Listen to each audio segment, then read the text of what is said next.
Olá, meus amores. Quanto tempo, né? Espero que estejam tendo a rotina de estudos, espero que estejam inteirados com o assunto e vamos lá dar continuidade, não é isso? Hoje nós vamos estudar sobre o Simple Future, ou melhor, o futuro simples, que nada mais é que ações que ainda vão acontecer. Essas ações que ainda vão acontecer, nós não sabemos ao certo se irá ou não, não é verdade? São suposições, ou melhor, são algumas situações que a gente expõe se realmente vai acontecer ou não. Eu vou dar um exemplo em português, porque aí vocês vão conseguindo identificar. Por exemplo, amanhã eu vou lavar o meu cabelo. Eu posso dizer que eu vou lavar o meu cabelo amanhã, mas eu não sei ao certo se eu vou lavar. E é por isso que nós estudamos o Simple Future em inglês, tá? Como todos os tempos verbais, vocês sabem que o Simple Future não vai ficar diferente em questão de estrutura, organização, simplificação, abreviação e assim vai, tá? Desculpa. O Simple Future tem um auxiliar. Esse auxiliar nós chamamos ele de will, tá? Esse will é uma indicação que a frase está no futuro simples, tá? Então, quando vocês verem frases com will, são ações que vão acontecer ainda no futuro e que o will indica essa ação, tá bom? Para vocês conseguirem entender mais, eu trouxe aqui algumas coisinhas, tá? Que vocês estão vendo aí na apostila, espero que estejam acompanhando junto com a apostila, tá? Para vocês conseguirem ir identificando, quiserem tirar dúvida, eu vou estar aqui, tá? Aqui, tá?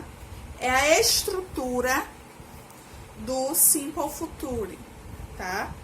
Que é o will. Nos outros tempos verbais, vocês entenderam, vocês viram que seguem aquela ordem cronológica. Com o Simple Future não é diferente, tá, gente?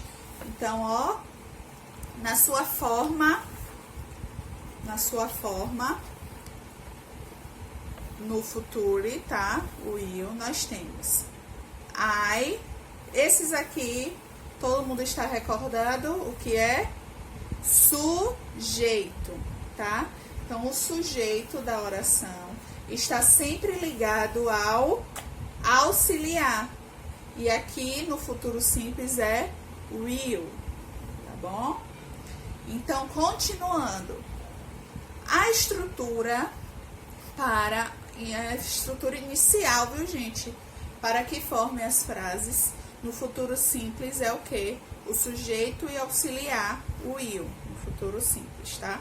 Então, vai ficar, ó, I will, you will, he will, she will, it will, we will, you will, they will, tá? Só que vocês sabem que alguns têm essa condição de estar abreviando, simplificando. E aqui também não seria diferente. Sim, aqui, ó, L. Então, depois de qualquer sujeito, você pode abreviar, tá vendo? Com apóstrofo, L, tá? Isso serve para todos. Ah, professora, se tivesse o nome de pessoa, se tivesse, vamos supor, Mary. Se tivesse Mary e fosse no futuro, você poderia botar Mary, o apóstrofozinho e o L. Isso você já estaria abreviando. Mas também você pode usar o que? Mary, o will, que você sabe que é o auxiliar que está indicando o futuro simples, tá bom?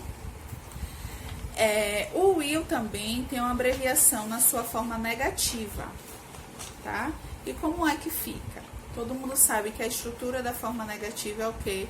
Sujeito, vocês vão ver mais pra frente, eu vou mostrar pra vocês. Sujeito, auxiliar e o quê? Not, tá? Então, o will também, o will not tem a sua abreviação, tá bom? Aqui vocês estão vendo, ó, na sua forma normal, ó, I will not, you will not, he will not, she will not, it will not, we will not, you will not e J will not, tá? Na sua forma abreviada, o will mais not forma won't, tá vendo? O will mais not forma won't. Então, quando se fala de forma abreviada na forma negativa, nós sabemos que é won't. Então, na forma normal negativa fica will not e na forma abreviada fica won't, tá bom? Essa é a forma abreviada na forma negativa. Aí nós temos aqui a questão da organização das frases, que é aquela estrutura que eu sempre mostro toda vez que tem algum auxiliar para vocês conseguirem identificar, tá bom? Na forma afirmativa, olhe como fica, ó. Sujeito, o will, que é o que? O verbo auxiliar. O verbo principal no infinitivo. O que seria isso? Todo mundo está lembrado? O verbo principal no infinitivo é o que? Ele não precisa modificar. Por exemplo, dance. Não precisa modificar. Por quê? Porque já tem o auxiliar indicando. Então, no futuro simples, não é necessário mudar o verbo, tá bom? Depois do sujeito, coloca o will e o verbo na sua forma normal. Lembre-se que no infinitivo nós temos o to, só que aqui não usa to, viu, gente? Então é somente o verbo. Por quê? Porque se você juntar um to, vai dar uma embaralhada e não vai dar certo.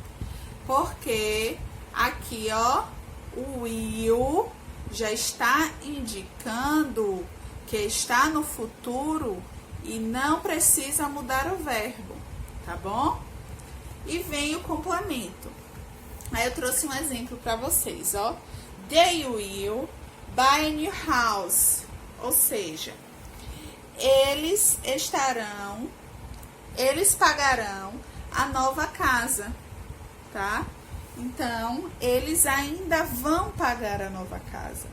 Tá vendo como é a estrutura? O J, que é o sujeito. Logo em seguida vem o will. O buy, que é o quê? O verbo principal, que está no infinitivo. Tá vendo que não tem o to? E o complemento, a new house. Tá bom? Aí vem a forma negativa. Na forma negativa, a única coisa que muda depois do will é o quê? Acrescentar o not, tá? Então, ó, sujeito, o will, not, o verbo principal e o complemento. Tá vendo?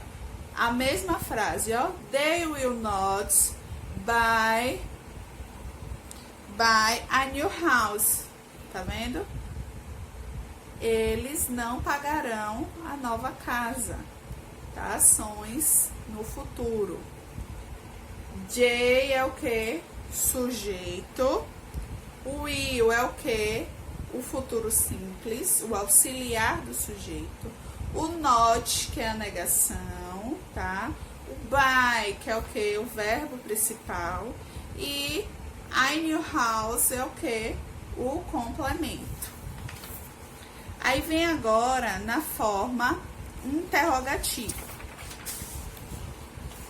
Na forma interrogativa, como vocês sabem, é só a mudança do auxiliar primeiro e depois o sujeito, tá?